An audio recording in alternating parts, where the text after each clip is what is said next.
These are the notes for section 5.10, and we're only going to focus on circles. There's a few other things in that section that we don't need to do, so we're just going to focus on circles. So circles have a lot of cool features. Everything comes from the center of a circle. In order for it to be a perfect circle, the distance from the center to any point on that circle has to be the same. Otherwise, it's not perfectly round. Just like the tire on your car. If it was not perfectly round, if the distance from the center to any point on that tire was not exactly right, your car would wobble. And so it has to be all the same all the way around. And that distance from the center to any point on the circle is called the radius. It's a very, very important measure on a circle, the radius. It's distance from the center to the edge in any direction from that circle. That's the radius. You've also got a measurement called the diameter. The diameter is the distance all the way across the circle, but it must go through the center. So again, the center of that circle is super important. You've got your center. A diameter is all the way across that circle through that center. When you're ordering wheels or rims or tires, the number, like 22 inches or 24 inches, that's the number all the way across through the center of that wheel or of that tire. And that is the diameter. The diameter is twice the length of the radius. Diameter is twice the length of the radius. Another way to say that is that the radius is half of the diameter. And you'll need to know both of those facts for the examples we're going to do. So circles have a radius and a diameter. We're going to be calculating two measurements for circles. We're going to calculate something called the circumference. Circumference of a circle is the distance all the way around the circle. It's just another word for perimeter. So if I start at one point and I walk all the way around the circle, the distance all the way around is my circumference. And we're going to be calculating that. We also have the area of the circle, which is the same thing as other figures, and that's the total space inside the circle. So you're measuring all that space inside that circle. So circumference and area. One other piece of information before we get into an example is a special number called pi. It's a Greek letter, not like the pie we eat. It's just pi. It's a Greek letter. The symbol is kind of two vertical marks. Sometimes they're kind of curved out. And then a mark on top again that's usually kind of curved out. And that's a Greek symbol that's been around for a long time.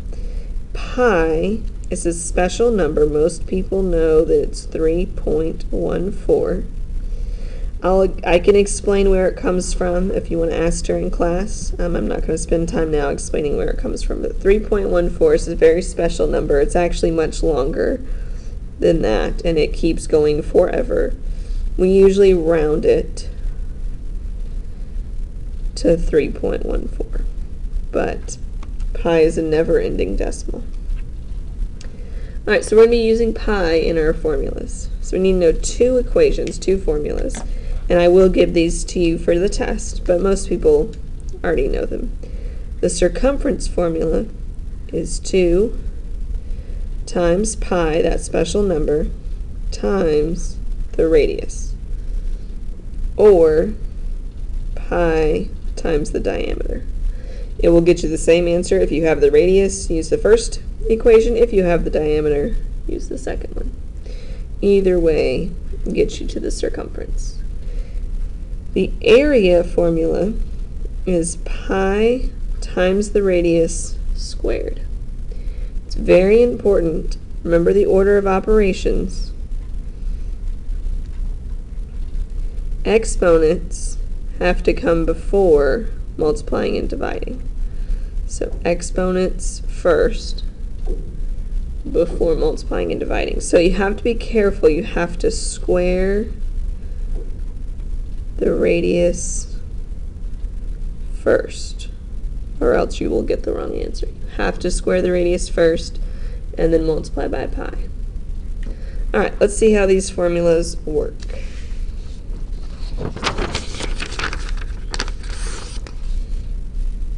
So we'll just do a couple examples.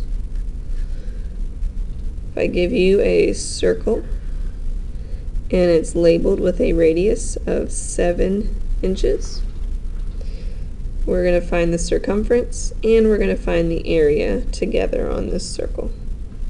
So circumference we said was 2 pi r.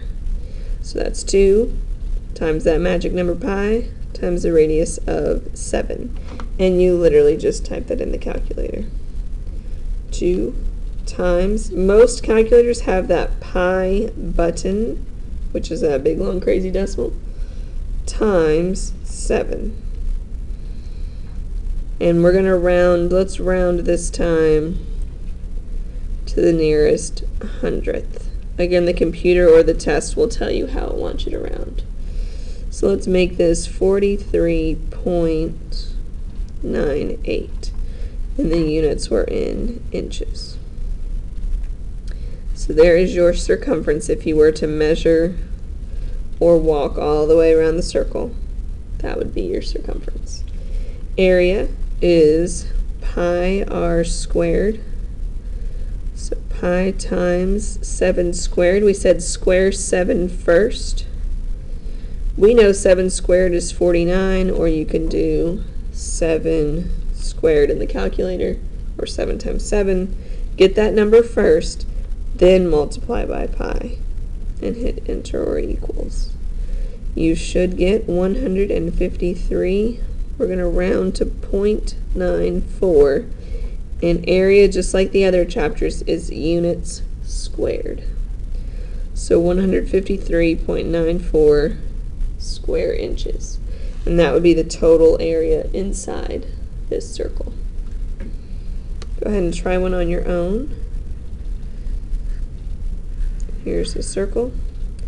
Let's give it a radius of 5 centimeters. I want you to find the area and the circumference.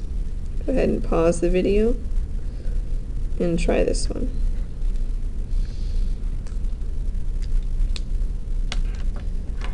Alright, so area is pi r squared. So that's pi times 5 squared. That's pi times 25.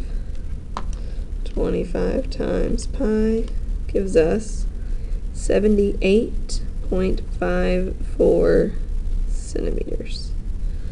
Oh, centimeters squared. So there's our area.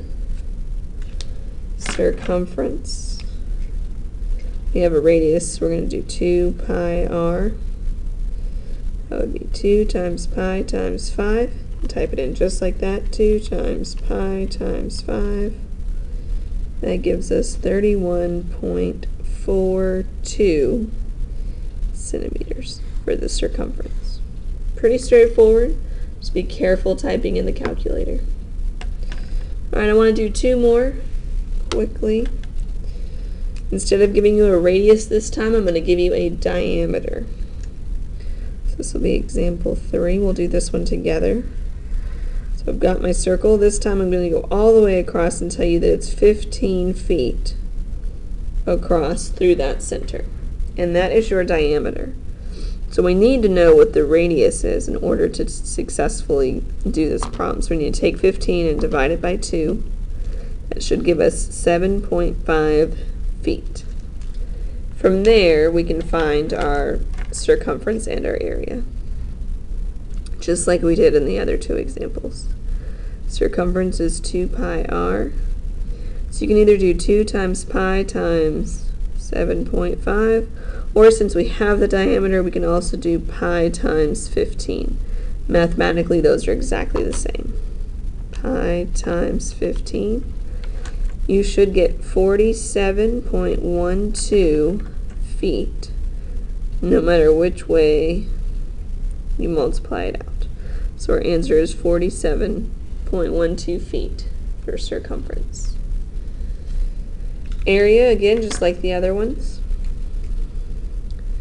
Pi r squared. That would be pi times 7.5 squared. And you want to do 7.5 squared first. 7.5 squared times pi. You should get 176.71 square feet. So you need that radius, not the diameter. I always recommend writing it down. Write down the radius if they give you the diameter. Alright, one more and we'll be done with this section. Let's see. Example 4. Here's another circle. Let's say that all the way across this circle is 35 meters.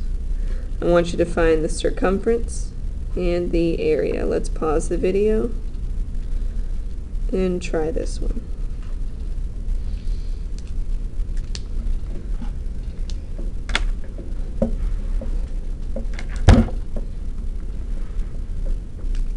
Alright, so for circumference, we need to know, let's get our radius first. 35 divided by 2 should give us 17.5.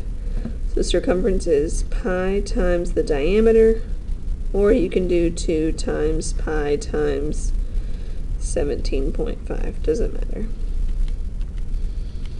You should get 109.96 meters for the circumference.